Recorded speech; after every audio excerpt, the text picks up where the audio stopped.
Hi, I am Pavel Kolev from Rebellious Software from Sofia, Bulgaria, here at the Reboot Develop 2018. What are you showing here at Reboot Develop?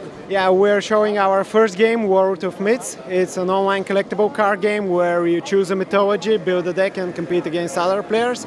And we are trying to change the traditional card games by giving more control to the player. So talk about how your card game differs from other card games out there. Yeah, as I said, we are changing the battles in the card game in terms of more control that we give to the player. So we don't have attacks between units. We have attack and defense phase, where you choose attackers, then you choose a target tempo, which your goal is to destroy your opponent's tempos, and then your opponent chooses a defense, so he has full control how to defend against your attack. So yeah, we're trying to give that feeling of more control to the player. You talked about your card game is based on mythologies. What kind of mythologies do you have in your game right now? Right now we have 5 mythologies, but for the release of the game we are planning 9. So the first one to kick off are the traditional Norse, Greek, Japanese, Egyptian, and Mesoamerican, and then we will have the Chinese, African, the Slavic mythology. So yeah. That's right. How many cards will you have in the game at launch, and how big is your deck size and stuff like that? Yeah, in terms of deck size, it's the traditional 30 cards per deck, and then we will probably launch with about 400 cards. Right now, for the prototype and the testing, we have about 150 cards, but we are still working on the visuals. We have just prepared them for the conference. We have been working on the engineering side so far, and just in terms of visual effects, we're doing that right now. You mentioned an attack and a defense phase. Talk about that, because usually you just have your phase of just attacking and playing cards and you're done. Yeah, so basically that was the hardest part. It took us about a year and a half for design process, where we tried with pen and paper to make that feeling of control and that attack and defense phase, and try to keep the same dynamic as the other card game have, like Hearthstone. And that was really hard, but the idea is you choose attackers. Our units have just one value, which is power. They don't have attack and defense or attack and HP. And you choose many attackers or just one. Then you choose target tempo, which you want to destroy, attack. And then your opponent, in his turn, first defense, and then attack.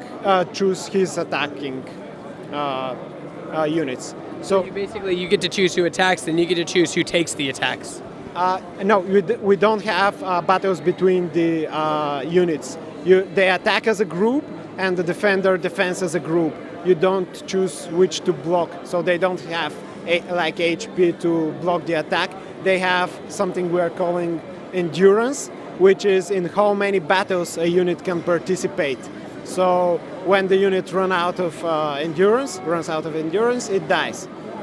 What's been the hardest part of designing a card game, your very own card game? Making the things we want work on a digital version, because we are huge fans of card games, but the digital versions lack some of the main beauties, like control over battles.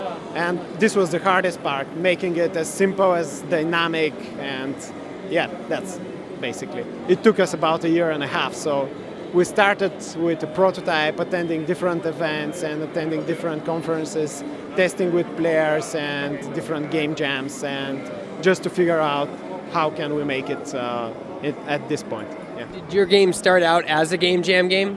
No. It started as an idea on New Year's Eve, so yeah. So do you have a favorite mythos in the game, and why?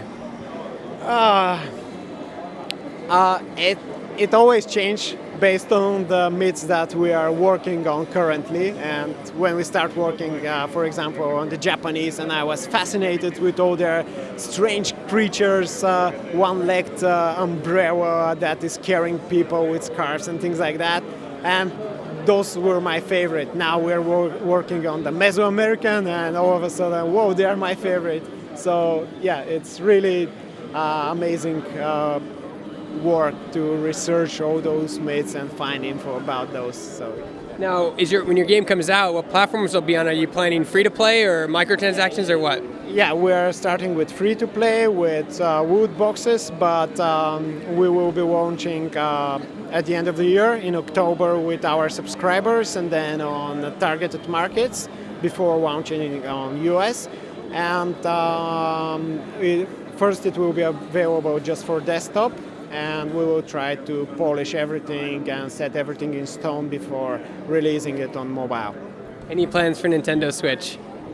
That's an interesting question. So far, no, but that's always on the table. So.